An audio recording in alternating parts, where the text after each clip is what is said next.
YellowTelescope to YellowTelecast, the best practices for the best practices, providing the medical industry's best practices to the medical industry's best practices since 2008. Are you a doctor? Do you work for a doctor? Do you want to earn more, be more efficient, retain your team, hire for success, or just want to have a better lifestyle? I bet you do. What should you expect from the podcast? A lighthearted, casual, fun, hopefully funny, informative, impactful, well-founded look at the medical industry from a pair of passionate, competent, confident, experienced, talented, questionably good-looking, unquestionably good-looking industry leaders, men of the Renaissance, if you will, and even if you won't, who enjoy Scotch whiskey, world travel, music, single malt Scotch whiskey, fine dining, not fine dining, family, art, and Ryan bourbon whiskeys while implementing intensive training and expert staffing, resulting in unparalleled growth. Listen to the podcast, and for more on how YellowTelescope can help you grow, visit YellowTelescope.com for upcoming events, published articles, recorded speeches, past issues of our complimentary email newsletter, testimonials, and more. Hey, buddy. Hey. Welcome back to, is this the 30th? I think this is the 30th. The 30th YellowTelecast podcast. The YellowTelescope YellowTelecast. It's actually also our first ever YellowTelepoolcast. Yes, it's the poolcast. We've done a carcast, That's or right. abbreviated as carcast. It was a bit dead. That's true. Yeah, I remember that. That was the only one we didn't drink on. That's right. Because you don't want to drink and drive, and we're I think professionals. We're sipping on some Dr. Pepper, I believe, from the Wendy Burgers. Getting a little silly. Yeah, a little cheer wine from that place in North Carolina. Bojangles? Bojangles. Well, we're back. Yeah. It's exciting. We actually are back sooner than we normally are. As you know, we record one of these absolutely every month, at least. Consistently every month to 1 year. At least. Yeah. So this is 2 in 2 months. We're super excited. We are, for those of you guys in YouTube land, you can see us. We're in a pool right now. Yep. You can see the gun show. Yeah. It's still PG. We're not... It's very PG. Yeah, and for an American audience. Exactly. Well, even like Zoom, I mean, you never know what pants anyone's wearing, but I can assure you both of us are wearing swim trunks right now. Absolutely correct. We're not going to prove it. No, we're keeping it PG, keeping it above the neck, actually, because that's really anyone's even interested in, and usually it's what's coming out of the mouth anyway, not actually looking at the face. We've got voices for radio, faces for radio. Something. There's something. We've got both.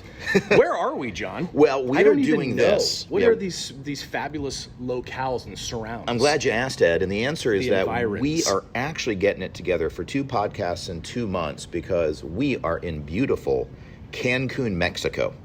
And we are broadcasting, for those of you guys in YouTube land, you can see this for those of you guys, again, in Spotify land, in podcast land, as you jog on your treadmill or drive to work. We are in a pool in Cancun, just me and Ed, in a plunge pool at our gorgeous villa. It's lovely. Yeah, in fact, we're not sharing it. I do have a similar one. We are staying in separate rooms. His has a larger porch, he just told me, and I'm a little bit jealous. Yeah, kind of. It was all by happenstance. I didn't specifically request it. There's no, contest here, okay? We've all won. We're all winners on this trip. And in fact, part of the reason that we're here is because... well, it's twofold, as we'll talk about. It's a little bit of seminar planning. It's also a little bit of reward trip for our team. Kind of all ties into our theme. But we're excited to talk about our topic as well, which is kind of how to ride the plateau. What we've been seeing in the industry, it is timely. It's not just an excuse for us to take a dip and press record. We do have some actionable information to talk about to get us through the next season, while we sip on some tequila for once. Indeed, and we do have matching hats, and we're going to come to that in a moment. But a couple of things I'll mention.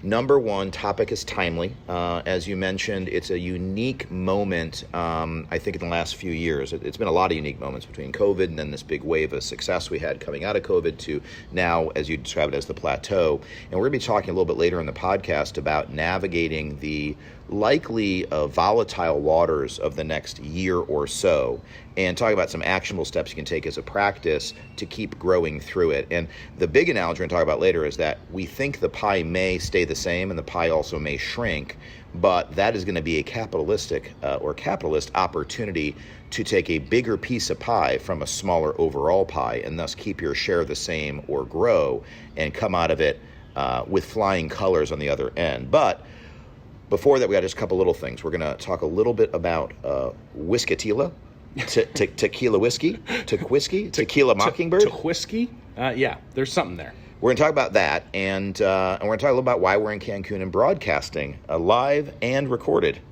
That's right. I think Ed would say, from beautiful Cancun, Mexico. So we're at this gorgeous resort. It is not the resort that our annual 12th annual Yellow Telescope seminar will be taking place at September 29th through October 2nd. Nearly sold out. Heading to Vegas Cosmetic Surgery in just, I think, a couple of weeks. Yep.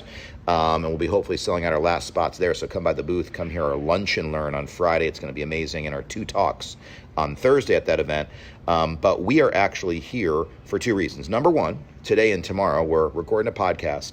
And we are heading over to the beautiful Ritz Carlton Cancun, where the event's going to take place, to plan everything out. We're recording this in May, almost June. And we need to set up our breakout rooms. We've got to coordinate our very first nurse injector and med spa owner and med spa employee track. 5 additional dedicated hours of training for all of our med spa owners, providers, injectors, and so forth. They're going to get a ton out of that. And then also our advanced course, our super VIP for people in their 3rd year and more. And we already have by far broken our all-time record in attendance last year and then now again this year.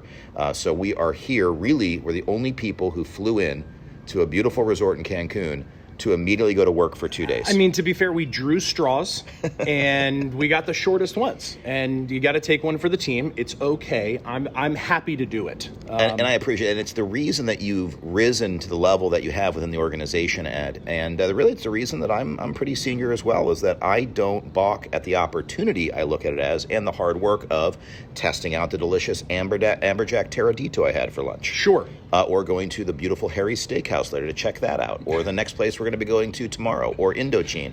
It's going to be a tough week of planning, but we're going to make it through. Well, and, I actually think that every year we kind of have to level up because we're our team. We push each other quite a bit. We actually just had a new team member join us literally Monday of this week, and super excited. Welcome to the team. Part of my sentiments to her were, we have a culture of always leveling each other up. And no matter what level you are in the organization, we all sort of like to always expect a little bit more from each other. It's just kind of part of the culture. But even if we were going to continue to level up, we also have our fabulous return attendees each year to thank for continuing to level us up, because we also have more return attendees coming to our annual training seminar this year. Wow. For those of you who are in YouTube land, want to see how heavy the pour was there. Yeah, I might have overdone a little bit on our first pour of the day, but say it's going to be a quick podcast or a very long one. Exactly. But we have to level up because we have more return attendees than we've ever had before, ever. Not only percentage wise, but sheer numbers. Yes. I think we have 150, 170 people returning. Yeah. For every practice, time. I believe, but 2 signed up to come back again last year. So we are going to take it to the next level. That is for sure. And that's why we invest so much in the breakouts. That's why we're meeting with the head chef of the Ritz to make sure that all of the meals are spectacular, and we've got little surprise and delight moments for everybody that's going to be attending. It's tough work, but it's exciting. It's wildly rewarding, just a few months away. And it also ties into what we're going to be talking about from actionable information. But before we do that, what are we sipping on, John? Well, this is fun, and I'm actually going to kick that back to you in a moment. So we do have 2 selections. We usually have 1, and sometimes we have 4, but today we have 2. We felt that if we could have a car podcast, and not drink on it because we're adults, then we could also come to Mexico and record a podcast. But to have a single malt scotch, to have an American bourbon or rye, seemed nice, and I do have that. And I will mention that we have a Glenmorangie, the Accord, which is a 12-year-old Glenmo, which you've probably never had because it's only sold through travel retailers. I like to stop at the duty-free shop, and I pick this one up. It is inexpensive relatively. It was cheaper than the 10-year-old standard Glenmo. And it is both bourbon and sherry cask, deep, rich, dark red fruits, but probably pretty palatable, somewhat smooth, 43% ABV, and just a playful little beverage to sip on. And we're going to have a little bit of that with our team members that come in this weekend. But today we said when in Mexico, cuando estamos en Mexico, ahora vamos a beber algo diferente de este país. That's it. We're going to He drink. speaks French. I don't know if you understood all that. Yeah, But a little bit of French, but I also understand a little bit of the Spanish. Sí, yo soy de Arizona. Yo hablo muy bien. When Mi we are esposa here, hablo Muy bien. Basically, what he said is loose translation: when in Rome.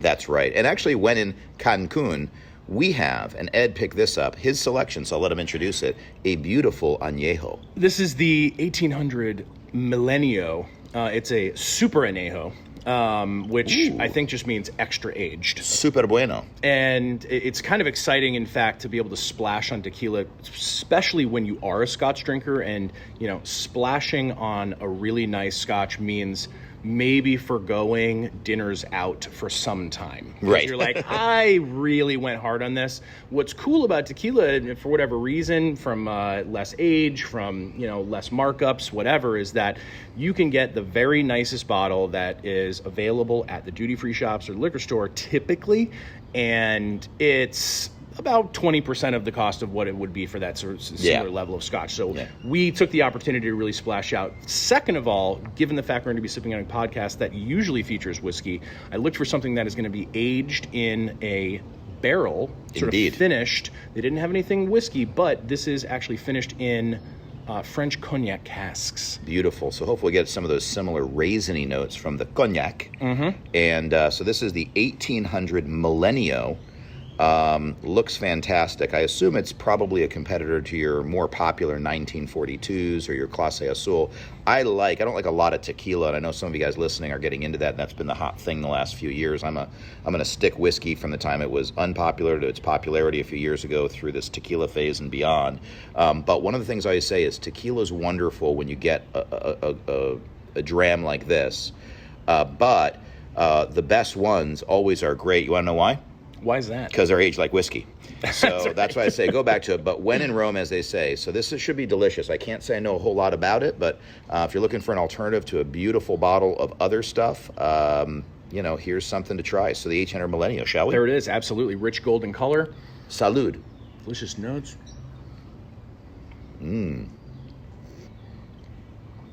That is smooth as lotion. I was going to say far, far smoother.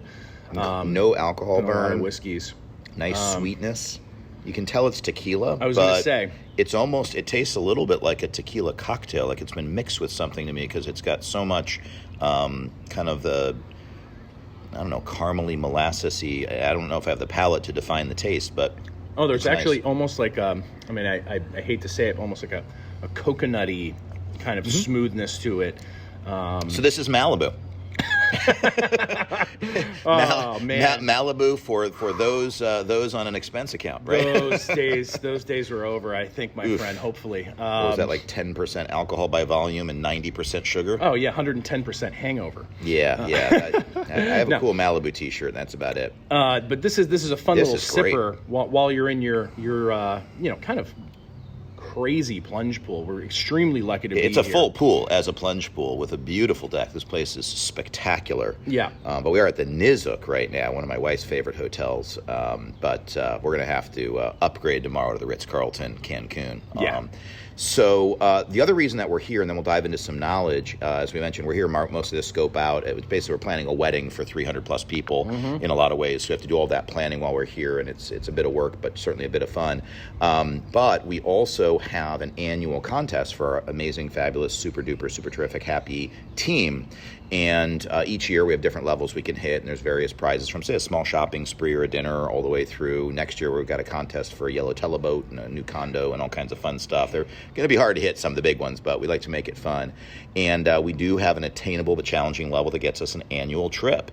And so we did our first one last year to the Dominican Republic, which was gorgeous. We're in Punta Cana for that, which was great. Nice beaches and pool and great times with the team. And they're all flying in on Friday, so we're doing our payoff in Cancun this year, right here at the beautiful Nizuc Resort and Spa. Yeah. So can't wait to see the gang and the team.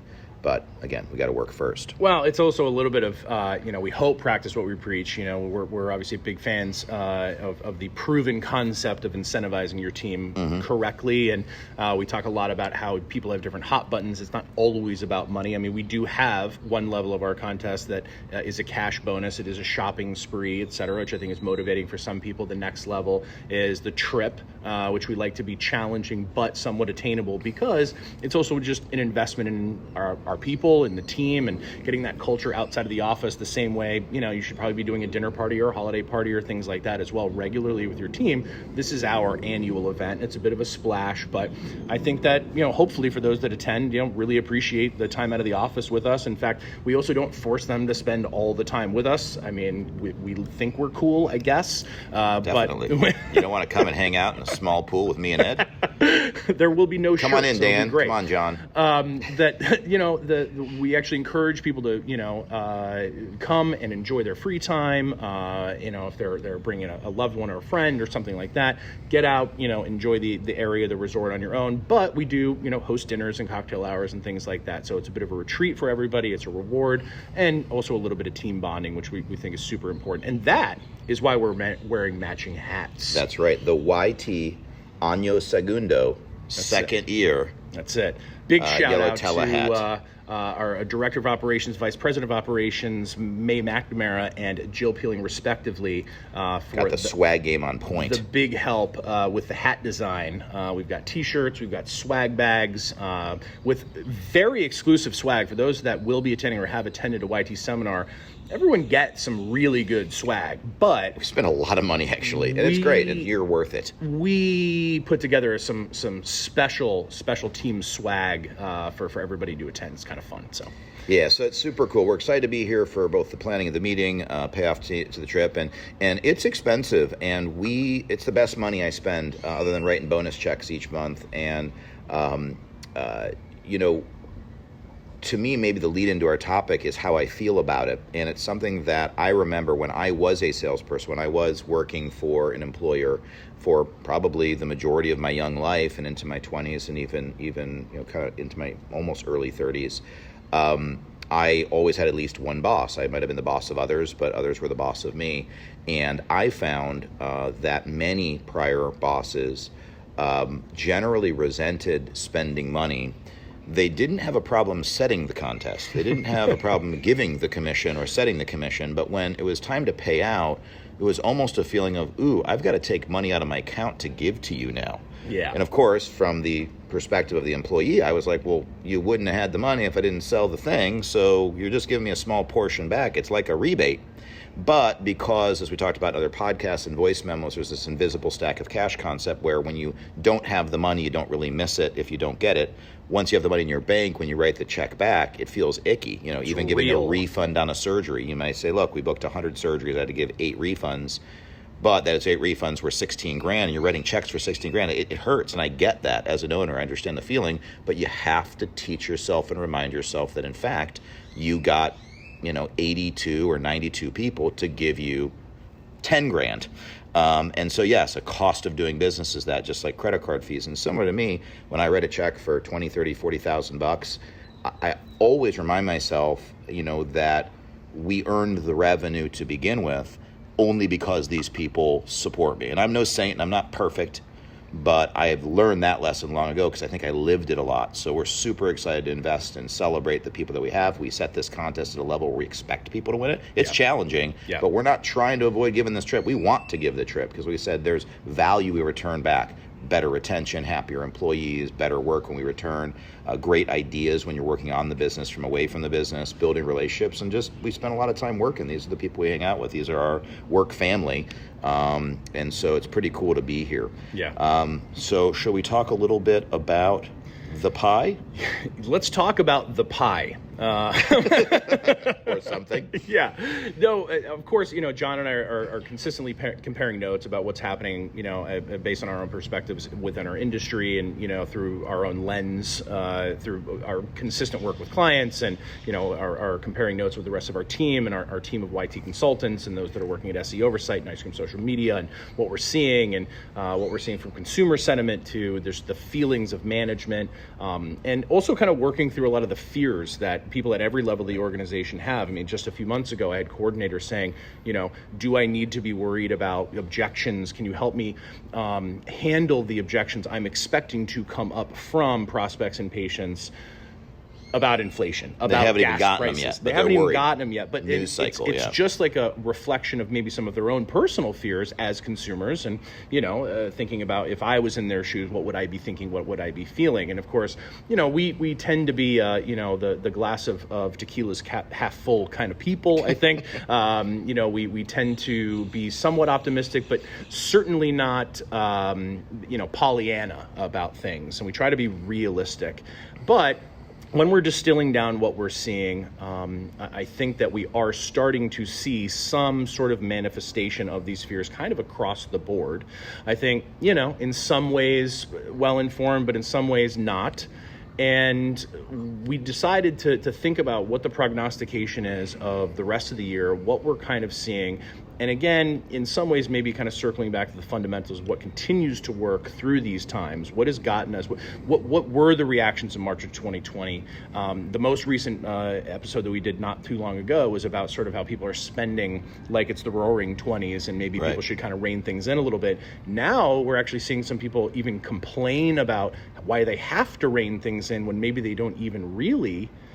And it's been really interesting to kind of see what some of the recent sentiment is. And in some ways, we like to provide that broader context for people who might be feeling the same way. Yeah, it's almost like there's mental vicissitudes based on the news cycle. And the news cycle is based in some version of reality. It is true. I think we mentioned in the last podcast, there's a war in Ukraine. We hope that doesn't get worse. It's true that inflation is bad and might get a little worse before it gets better. It's true that we had the worst start to NASDAQ in the history of the NASDAQ. It's true that the stock market's had its third worst year of all time. It's true that COVID has another Omicron variant, and we don't know where that's going to be in the future. And these headwinds are all there.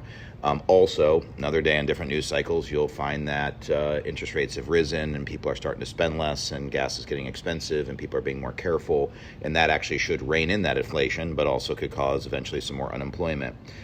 We also see on the positive side of the news cycle, but that a lot of people who own homes, even if their home was relatively inexpensive by national standards, their $90,000 home is worth $180,000. Yep. And so they're house rich.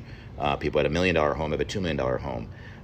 Although maybe the stock market sold off 20%, pretty rough, it's going to come back, and everybody knows that. It's not going to stay there forever. And also, it might have run up 40 or 50% after March 2020, so we're still net in a positive situation. Right. And I think people are just a little confused. Are things as bad as they seem? Are things better than they seem? Are things as good as they seem some days? And so you see this sort of up and down, kind of like bipolar, sort of, up and down parabolas. And what's the opposite of parabola? Under a U. A U is the opposite of a parabola. Yes. Yeah. We'll call it the U curve. So, and the big thing is that people are having trouble. The apogee. There you go. Something like that. They're having trouble navigating. And so one of the things that we mention as consultants is that we tend to be pretty level throughout because we've kind of seen it all. And we've literally seen it all. We've seen some really crazy things, from people getting fired and people going to prison, and horrible things. And we've seen Herculean efforts resulting in $14 or $15 million in growth for a single doctor in a single year. Yep. We've seen all these crazy ups and downs, and we tend to have the highs not that high and the lows not that low because we've just been through it. And for many of you guys listening who've been around the block, and I'm not sure we would say we've been around the block, but we're old business people. You and I have been in business together since you were like 18, and I was like 21. Yeah. So we've been around the block a little bit. But we've lived through 2008, which was the credit default swap. That was really crazy. Everybody's houses dropping, everything going absolutely down the tubes. We've been through wars. We've been through the tech crash of 2001, and we've been in this industry through most of that. Yeah. And one of the things I always mention is my original practice. We had a really tough year in 2008 when everything dropped. 2008, 2009, kind of when all that big crash happened. And we tied or beat our best year ever by about 10%. Yeah. So we didn't degrade. Now, we would have probably grown by 40% if things were perfect.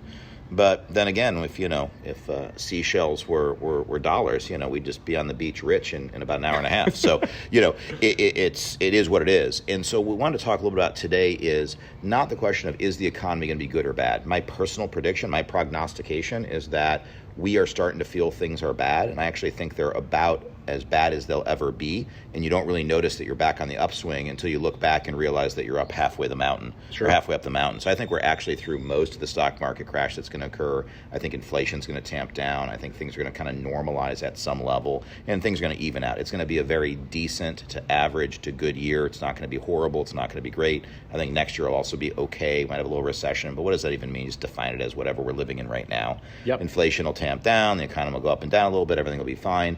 It'll start to get a little easier to get good employees because there won't be such a low unemployment rate anymore. It'll be a little cheaper to get people and build your business. Prices will come down, but also people will spend a little less and be a little more challenging to book. And that's kind of what I think is it's going to be a decent to good year this year, a decent to good year next year, unless serious war breaks out. Then who knows? All bets are off, but hopefully that's less likely. But the big thing I wanted to mention, which I think Ed's going to kind of go into some more details on, just some general thoughts we think is worth sharing at a time like this. And I think that this is actionable information and a great philosophy by which to live year round, because if things go perfect the rest of the year or don't, we're going to be back here again in 2 years, 4 years, 6 years, 8 years, or 10 years. It's just going to come back. It's a cycle, right? We're going to have ups and downs. But here's my theory. My theory is that there's things said all the time, like 90% of all new businesses fail. That's not true, because there'd be commercial real estate madness. Can you imagine every time I open a business, it just goes out of business? Yeah. You wouldn't be able to do anything. But even if that were true, my theory is that 0% of my businesses fail, because I'm me and I'm going to muscle through, not because I'm smart or better than anyone, but I'm gonna work and I'm gonna figure out a way. If things are tough, I'm gonna work through it like we did in 08.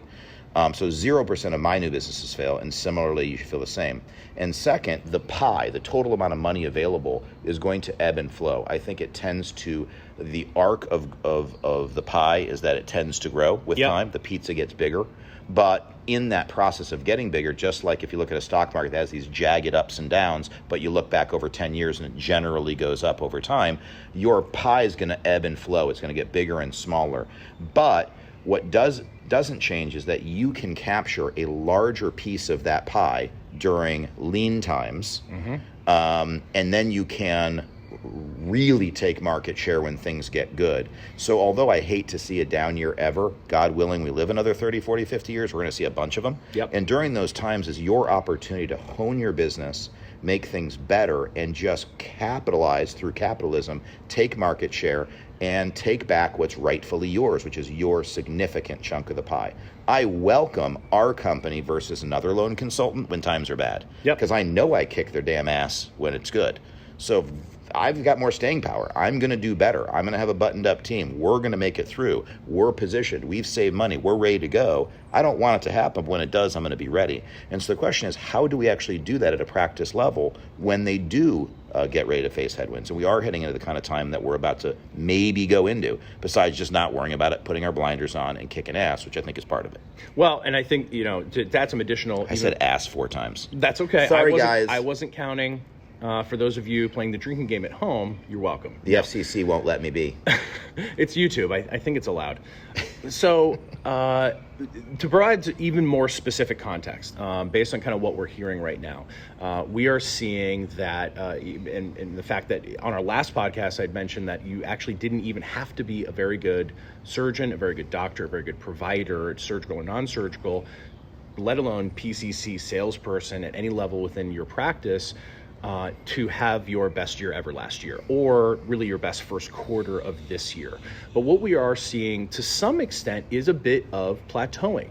And that's good, that's healthy in any cycle, as we've talked about. It doesn't mean, as we'll come back to, that things are facing contraction, that we're all of a sudden the sky is falling because we're not experiencing the meteoric growth that by and large most of our clients, the vast majority, and even some other folks that you would throughout the industry saw last year, right? Last year, everyone was like literally shocked. People where I've talked to were like, in our mind, we worked our butts off during COVID, during the shutdowns, to make sure that all of our clients came out as strong as ever through the pop in like the summer of 2020, for example, for those that were actually able to start operating again.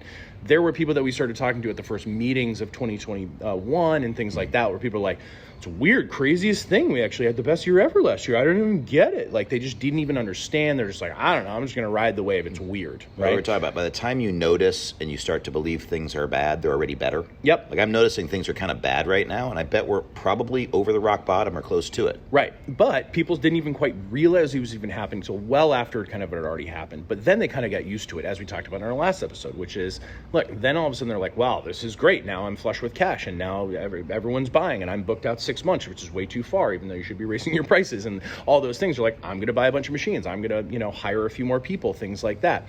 And what we talked about is focusing some of that on spending on the right things. But now we're starting to see the first few weeks, few months, where we're starting to get a sense from a certain few practices that they're complaining because they are maybe slightly down from their best month ever last year, year over year. They're like, April was my best month ever in the history of my practice ever. We're down 3% from that. Why are we down? Why are we going out of business? Why are we going out of business? The world's ending, right? And it's I was a 7 foot tall guy easily dunking, and I've now been dealt a new hand, and I'm 6'9". Mm-hmm. And you're like, yes, it's a little more challenging, but you know what? Things are still pretty good. So I think 4 times this week we've had practices, really doctors checking in and just sort of saying, why are things so bad? And we're like, well, over 90% of our clients are up for the year, over their best year of all time by a wide margin. And the 10% that are down or even are ever so slightly down, and usually there's some reasoning behind that. And we still have another 6-7 months to grow. So part of it is understand that, it may not be possible if you had like our average practice last year grew by around approximately 1.26 million year over year. It may not be as easy to grow by another 1.26 million this year, but if you bake that 1.26 million in the cake and then add 300 grand or 100 grand or 2 million, all 3 of those are reasonably good outcomes. And it's not a matter of accepting good as the enemy of great. We want to push towards great, but it's recognizing that being even, slightly down, or slightly up is not failure. It's matching your best year of all time. So that's sort of the philosophy. Now, I did want to, and maybe we'll chat a little more before I do it, but I wanted to work backwards into, well, okay, so this is great. Step 1 is philosophy. I need to, as an owner, as a practice manager, even as a patient coordinator wondering about my own bonuses and commissions, start by pressing reset on my philosophy and stop worrying so much about what the news cycle says and if things are in my mind good or in my mind bad, or if I'm grossly up or grossly down for the year, which probably neither is true for most people listening. Most folks are doing decently well. But actually start saying, if the pie were to decrease, what would I do? And then also ask yourself, why wouldn't you be doing that even if the pie were increasing? Right. And once you philosophically understand that if the pie is decreasing in size, I need to take a bigger bite out of that to get my fair share. If I just do that as a general matter of course, I no longer have high highs, I no longer have low lows, I simply go. Mm-hmm.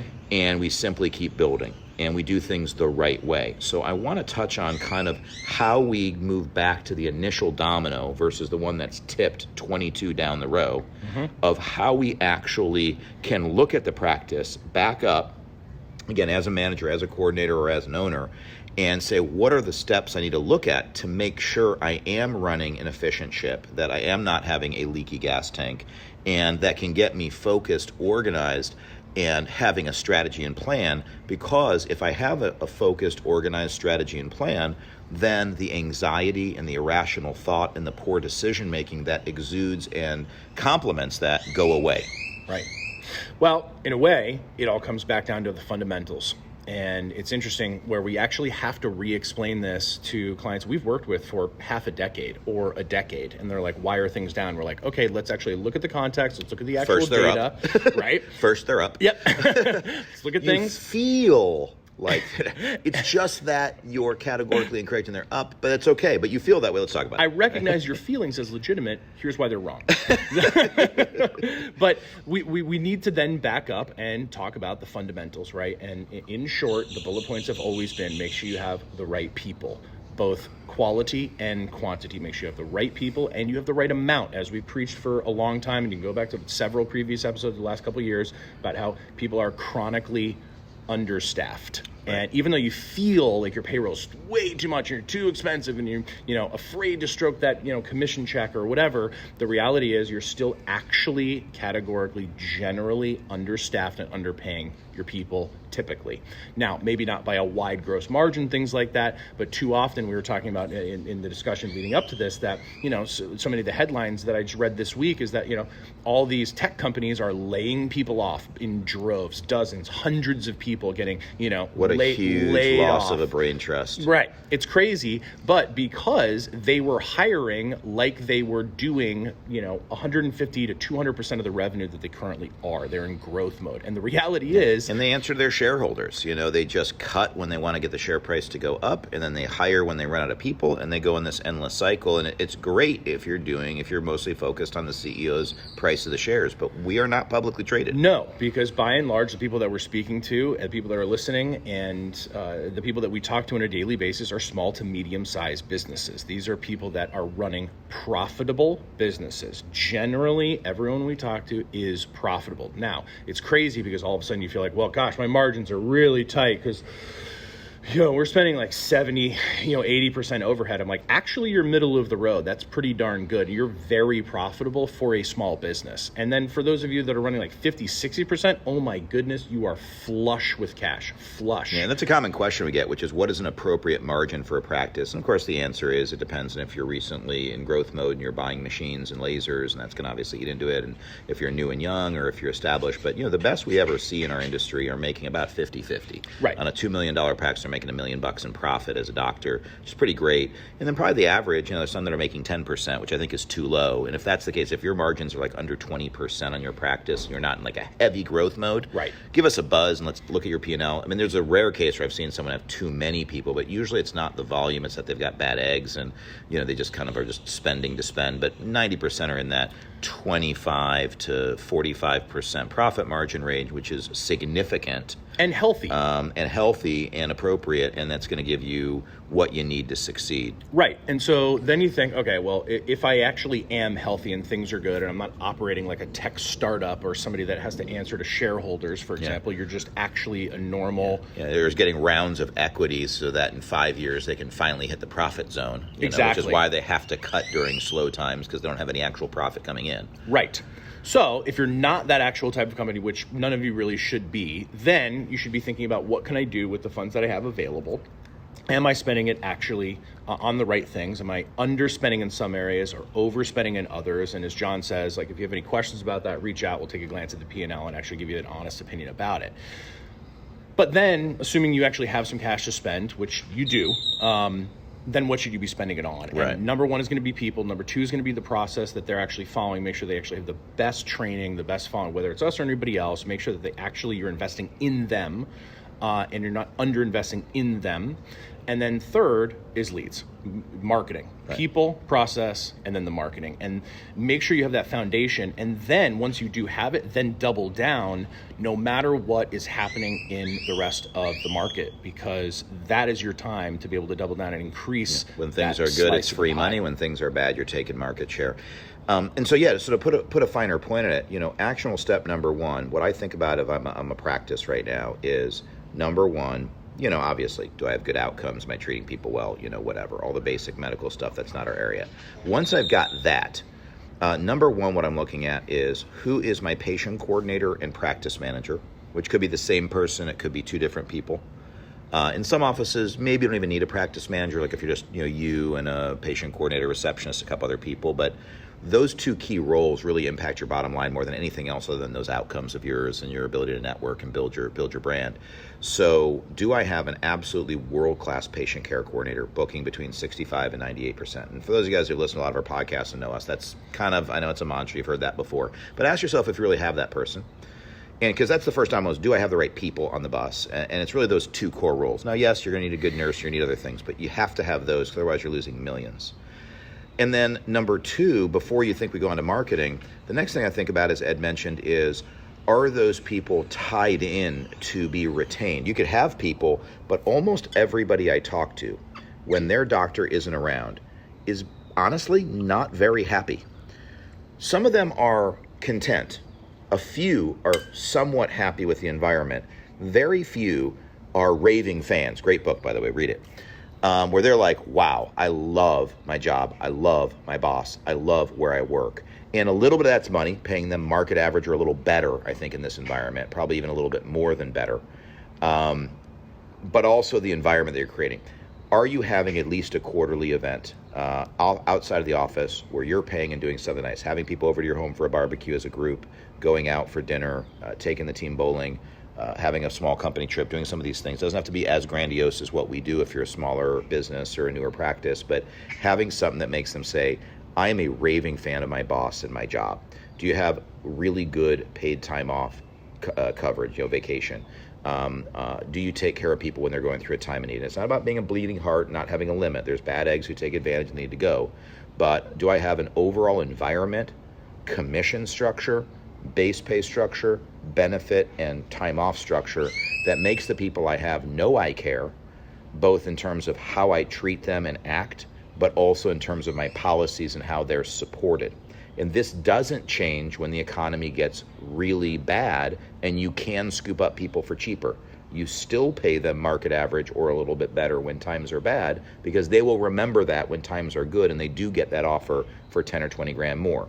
So step one, I've got good people. Step two, I've got a structure of policies that support them, not in a complete bleeding heart level, but in a way that makes people retain. And a great way to look at this is ask yourself this: do I have turnover? We've lost 2 people over the last 2 or 3 years. National average for a group of our size would be 6 people over that time. And the 2 people that have left that I can recall, good reasons. We could have done a little better with one of them for sure. The other one, I think, pursued their passions, and maybe we could have done some things better too. Sure. And we can look inward and actually admit that. We're not perfect, we're very good. Are you winning best places to work? We did once, we have to win it again now. Now we have those 2 things. What's third? The third thing that we think about is not just spending money on marketing, but very, very specific stuff within Ed's kind of number 3. Because I now have a great team that's tied in, that's paid well, that is golden handcuffed in some ways, and not just monetarily, but in terms of the environment they want to be there. Now I can invest in marketing, but number 1, and I just was really excited to actually be speaking at all the Sientra academies now. We're the consultant that speaks at all those events, which is great. Fantastic breast implant company. And with all the doctors there in the room, one of the things we talked about is it's not just doing marketing, but step 1, before you spend any more money on getting more leads to your website or investing in magazines, TVs, because all that stuff mostly gets back to your website or your ratings, reviews, your social media. Before investing in those things, does my website drip with quality? Right. Like absolutely blow you away, world class, especially if you're in a small town. You say, well, no one else has a good website either. Great, go world class. Dissuade others from even moving into your city, because that's a great way for just a small amount to be taken away from your pie.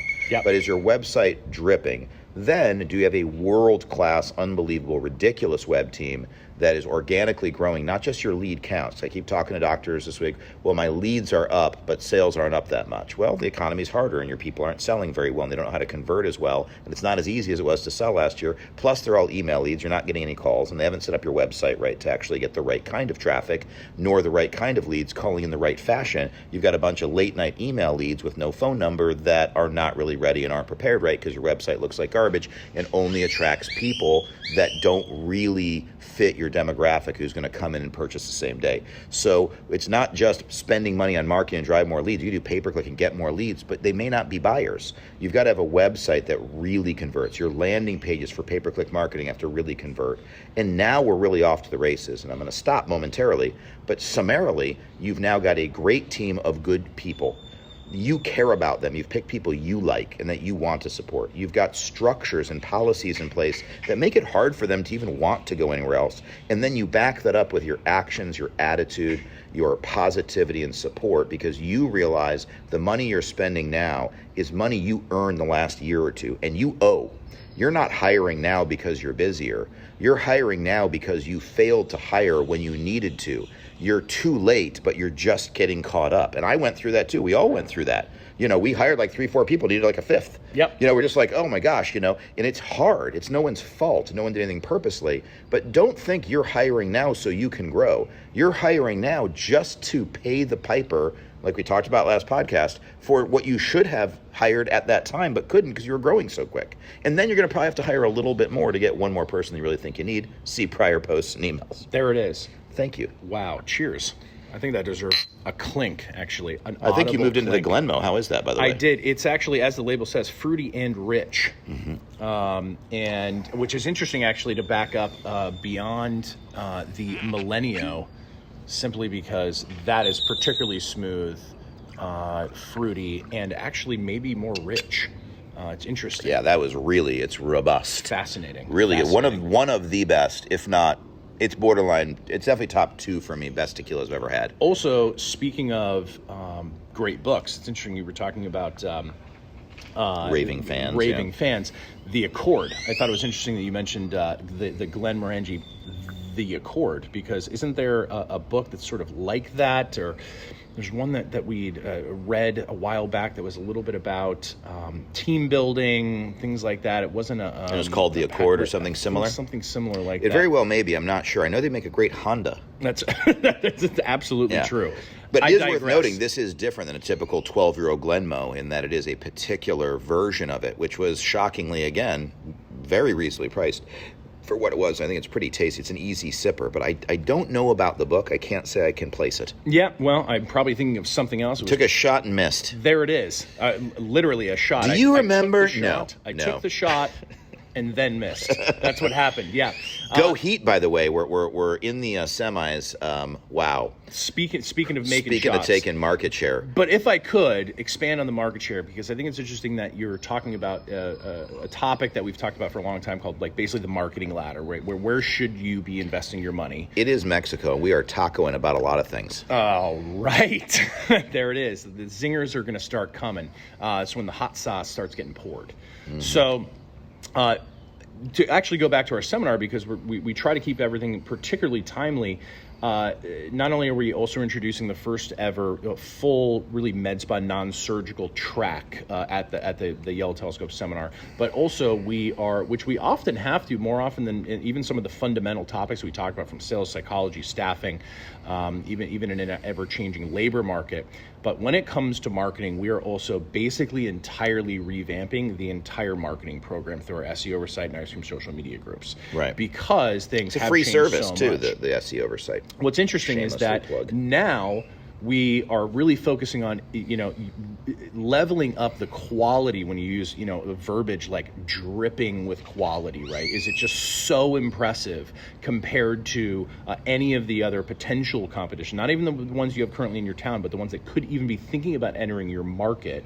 Is it dripping? What's interesting is that still is what we've been preaching for so many years, but at the same time, there wasn't too long ago we have to say, do you have a good website? Or a website. Yeah. They're like, I had one, but I didn't really like to market, right? That's how kind of old we are now. We work all on word of mouth, said the guy consistently losing $1 million to $2 million in upside with invisible stacks of cash. Yeah, exactly. And of course, we, even just a few years ago, we're talking about social media as if it was something that we had to almost convince people they actually had to do. And we were, I think kind of on the bleeding edge to some extent of, the best practices that we were testing and finding what was going to be the truly most authentic and engaging and, delivering good returns on that sort of investment. Now, everyone's got social media. Everyone's actually there. The market's caught up. Everyone's actually doing it. We no longer do a talk on here's the value of being on Instagram or here's how to make a reasonably okay post. Exactly. 5 years ago, no one even knew what social media was or barely was on it. Now everyone can make a decent post, but they don't make very good social media.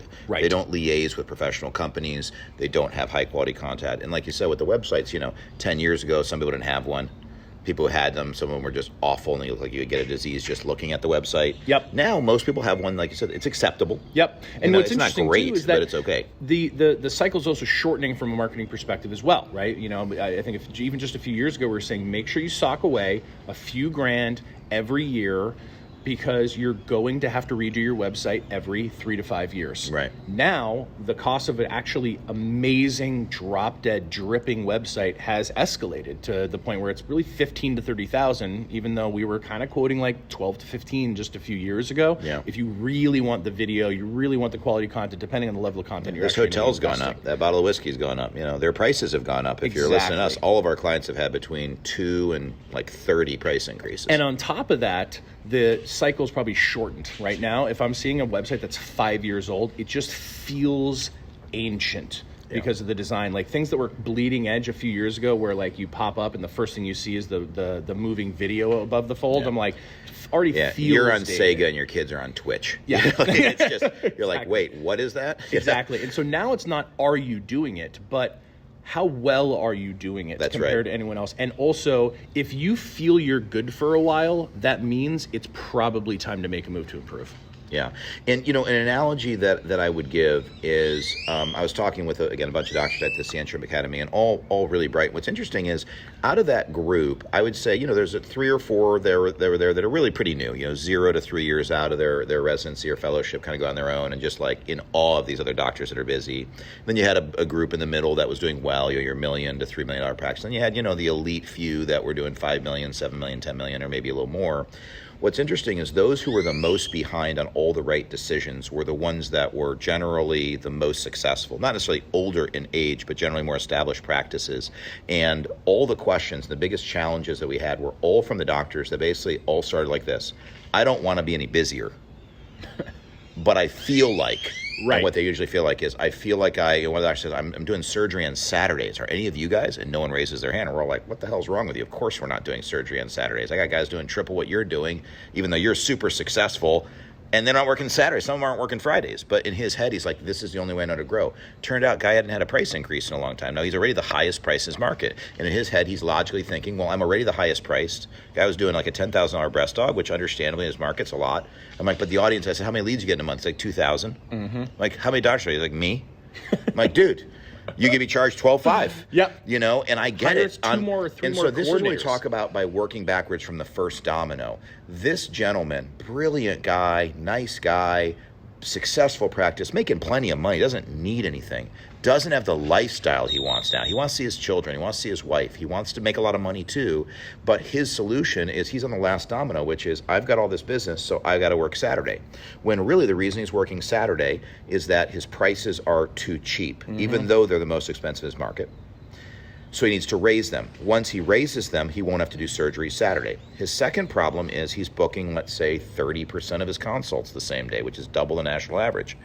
We can help him get to 93% or 68% or 82%, but probably in that 70 to 95% range. So he's spending 5 to 10 to 20 hours of his week in consult seeing people who don't book and aren't prepared, which keeps him from doing more surgery or getting out of the office on time or doing Botox and fillers or just checking his email and doing other work he has. Yep. So now that's domino 2. So now he's not working Saturdays and now he's not wasting his time in consults, so he doesn't so he can do more surgery at a higher price or get out of there on time.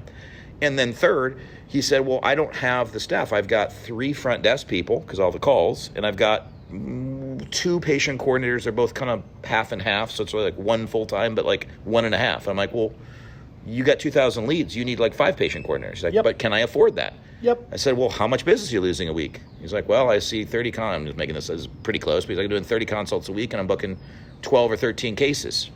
I'm like, okay, so you're losing 17 cases a week. Yep. That's, 60 a month or something. But they 70 a month. all call back, John, all of them. And he's like, he goes, oh, I know they don't. We don't follow up because he only has 1 coordinator. Yep. And those coordinators only see the patients live, and the receptionists don't have time because he's got 2,000 calls. Yep. I'm like, you could hire an associate, you could do other things, you could raise your prices, but regardless of whether you raise prices or add an associate, that's a later domino. The first domino is, how do you manage the leads? Step 1, get great people in the role. Yep. Train them and treat them extremely well so they're happy. Make sure there's enough of them. Then you can handle the leads. Then you can charge top dollar for the number of cases you want to get. He may be doing a $30,000 breast dog one day. I know that sounds crazy for those out there in YouTube and podcast land, but our good buddy up in New York just had a New York Times article come out about how he's booked out, 6 months or a year or something, and I'm paraphrasing, but the article says he's booked out, he's charging $200,000 for a facelift. Yep. Nobody thought, even he didn't think that was possible a year ago. Other my clients who maybe aren't at that level, I've got several clients doing $30,000, $40,000, $50,000, $60,000, $70,000, $80,000 facelifts and are full year round, doing multiple cases, sometimes 2 in a day. Yep. So let the audience speak, but we have to get to that domino. He doesn't have enough people. He doesn't have them in the right seat. He's losing hundreds of thousands a week, probably. It's certainly a month. Yep. In potential, particularly if I had an associate. But once he has the right people in the right seat and enough of them, and then he has a policy that makes sense for them in terms of paid time off, commission, treating them well, building relationships and bonding with people he really likes, then he'll be full, and then he can pick and choose what he wants to do based on the price he wants to charge.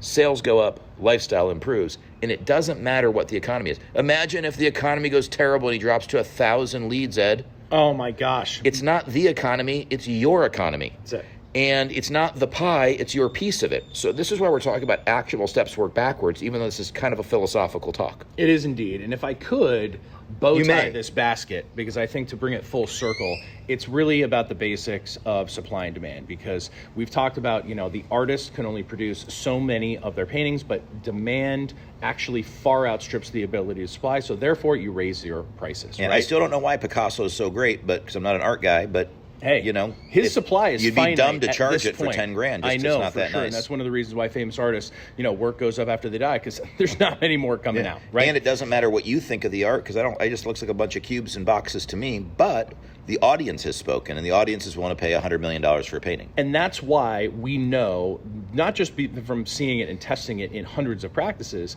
but when people say, well, gosh, my prices are already the top in my area, I feel bad charging even more, I don't want to gouge anybody. I'm like, well, guess what? The audience has spoken. There is the demand.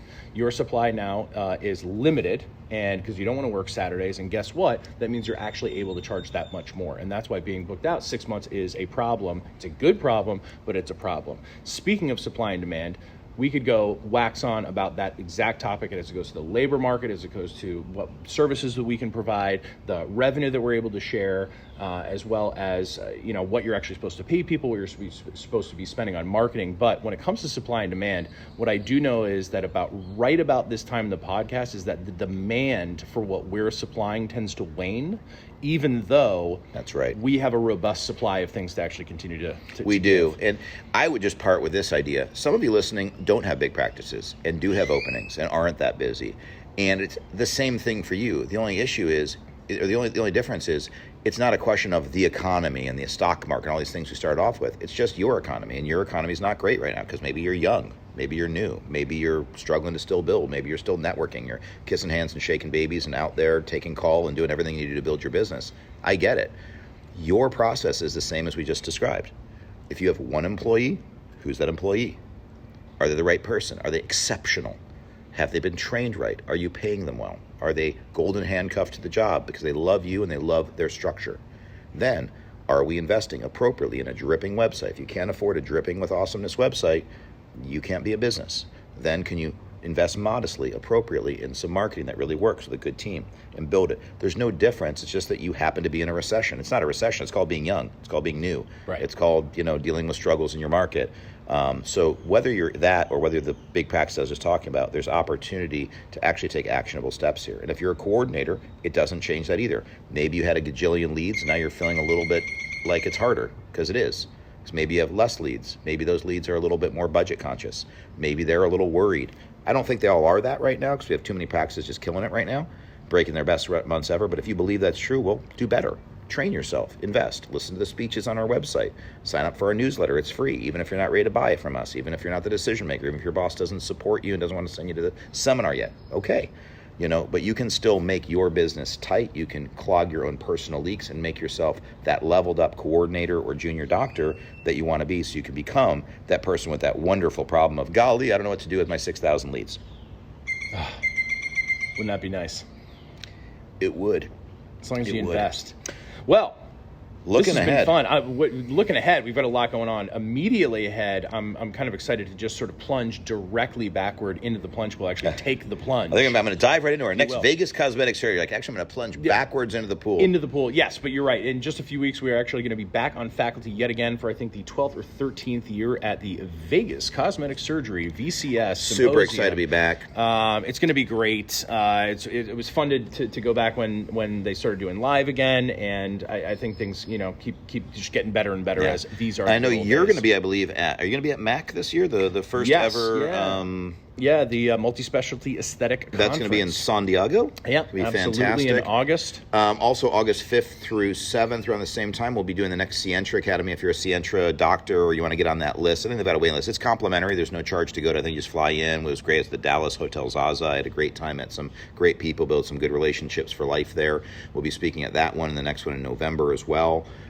In the fall, we got other things coming up as well. We got the YellowTelescope seminar, so get in touch if you want to sign up for that. If you need help with web, we've got SEO oversight. If you need help with social media, we got Ice Cream Social Media. If you want to talk in general, get to our seminar, talk consulting, get Reception Scope webinars for your front desk. Oh my gosh, your front desk is generally terrible, not because they're bad people, they have no training. Yeah. In fact, at Sientra, they recorded every single practice that came, and they featured the best call, which was way better than the rest, and it was not even remotely close to what you and I would accept. No.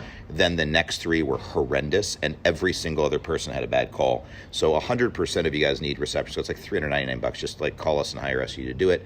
But I would definitely do that and get into it. But we'd love to see you. We'd love to celebrate another great year with you guys soon. Within the water, outside of the water, you know, with the clothes on, without, no, all above board. You know, my hat just came off, and you want to know why? Oh, I know exactly what that's about. Play us out. Matthew? Probably.